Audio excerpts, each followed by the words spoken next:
پخوا زمانې کیسه ده چې د غرونو ترمنځ یو کلی و چې د هغې کلي نوم نورآباد و. هم په دغه کلي کې یو سړی اوسېدو چې نوم یې اصغر و، د خپل یو ښځې او 2 زامنو سره. د ښځې نوم یې لیبا و چې ډېره ښه وه. د مشر زوی نه یې کمال نوم او د کشر زوی نه یې جمال. اصغر به د ځان سره یو تبرګی راغیستی و، هر سهار به ځنګل ته تلو. اصغر د خپل کار نه ډېر تنګ و، خو بیا به هم راتلو ځنګل ته او ځان له به یې لرګي کټ کول او په دې به یې د خپل کور ګزاره کوله.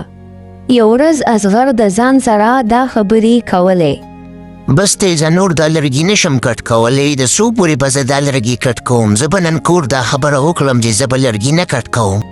اصغر د خپل کار نه ستړی راغلی و، نو د ځان سره یې ځکه دا فیصله وکړه چې زه به نور لرګي نه کټ کوم او زه به ځنګل ته نه راځم. او هم د هغې نه پس په ماسوتن باندې اصغر په کور کې دا خبره وکړه: بس ته ښځې، زه به د نن نه پس ځنګل ته نه ځم، ولې چې زه هلته اوس هغه شانتې ځان لا لرګي نشم کټ کولی. ښځې چې د اصغر دا خبرې واورېدې نو په جواب کې ورته دا خبره وکړه: که ته کار له نه ځې او کار نه کوې او لرګي نه کټ کوې، نو موږ به څنګه د کور خرچه چلوو؟ خو اصغر د خپلې ښځې خبره وانه اورېده او هغه یې کول کوم چې هغه غوښتله. هم له هغې ورځې نه پس به لیبا روزانه په کور کې څه کاتل چې پاخه کړي، خو هېڅ اوکره پاتې شوي نه و. او هم بل طرف ته د هغوی بچي جمال او کمال ډېر وږي شوي وو، خو په کور کې د خوړلو دومره څه نه و چې دوی خوړلی وی. خو د هغوی مور لیبا د ګاونډیانو نه دوی له څه خوراک راواخیستو چې دوی په هغې باندې خپله ګزاره وکړي. او هم بل طرف ته اصغر خپل ضد نیولی و او دغه به یې د ځان سره وی چې زه به ځنګل ته اوس هېڅکله لاړ نشم. او هم بل طرف ته د اصغر ښځه لیبا هم ډېره خفه وه، ولې چې هغوی د کور کم خرچه چلیده نو هغه هم بنده شوې وه. او هم بل طرف ته اصغر یو ورځې د کوره راوتو چې یو خرې ولیدو چې هغه د دوی د کور خواته ودرېدو دمه یې کوله. او هم اصغر چې هغې خر ته وکتل نو په هغې باندې یو لوی بار پروت و. هم څه ټایم پس د اصغر ښځه لیبا هم د کوره راوته چې ویلې ده چې د دوی د کور خواته یو خر ولاړ دی چې په هغې باندې ډېر بار پروت دی. نو لیبا د ځان سره دا خبره وکړه: دا خر به د چا وي؟ په دې باندې خو دومره لوی بار پروت دی چې دا خر به د چا وي؟ او هم بیا څه ټایم پس د هغې خر نه هغه لوی بار ولیږي او په هغې کې ډېر سره پراته وي. خو هم اصغر چې دا سره ویني نو ډېر خوشحاله شي او د ځان سره دا ووایي: نن خو زما قسمت بدلېدو واله دی، زه به نن ډېر مالدار شم. او هم لیبا اصغر ته ووایي چې دا به د چا سکې وي، دا به مونږه هغوی ته فواله کو.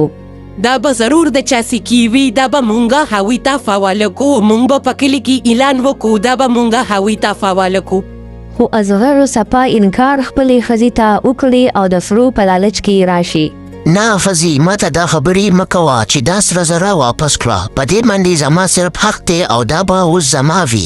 او هم د هغې نه پس اصغر هغه ټول سره راغونډ کړي او خپل کور ته یې راولي او هغه شمارن شروع کړي: بچو، اوس موږ هم مالداره شو، دا تاسو سره زره یې که نه، دا ټول زمونږ دي، اوس صرف په دې باندې زمونږ حق دی. او هم بیا چې کله پټي نو اصغر د خزانه راوالي پټي او د ځان سره دا خبرې کوي: دا سره به زه دلته پټ کېدم، هېچا ته به هم څه پته نه لګېږي، زه به ترې بیا ځان له لږ لږ رالم. او هم بل طرف ته دې کسان پټ شوي وو د اصغر لري د کور خواته او د اصغر دا خبرې واورېدې: ملګرو، د باچا خزانه خو د اصغر سره ده، سبا به باچا ته ټوله خبره وکړو. او هم بیا چې کله شپه تیره شي او سبا سهار شي نو د باچا دربار ته هغه کسان راشي او باچا ته غونډه خبره وکړي.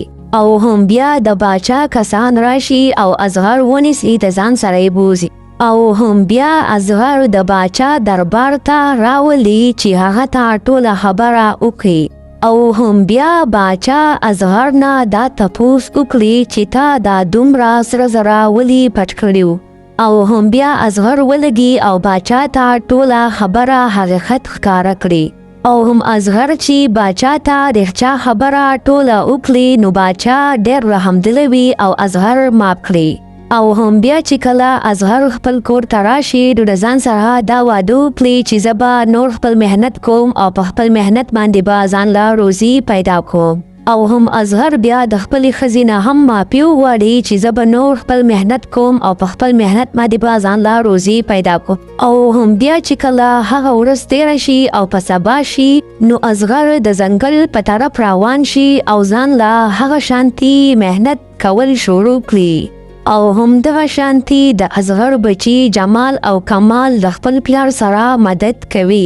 او هم اصغر اوس په ځنګل کې یوازې نه وي، د هغه سره خپل دو بچي جمال او کمال هم محنت کوي او هغوی ورسره هم لرګي چوي.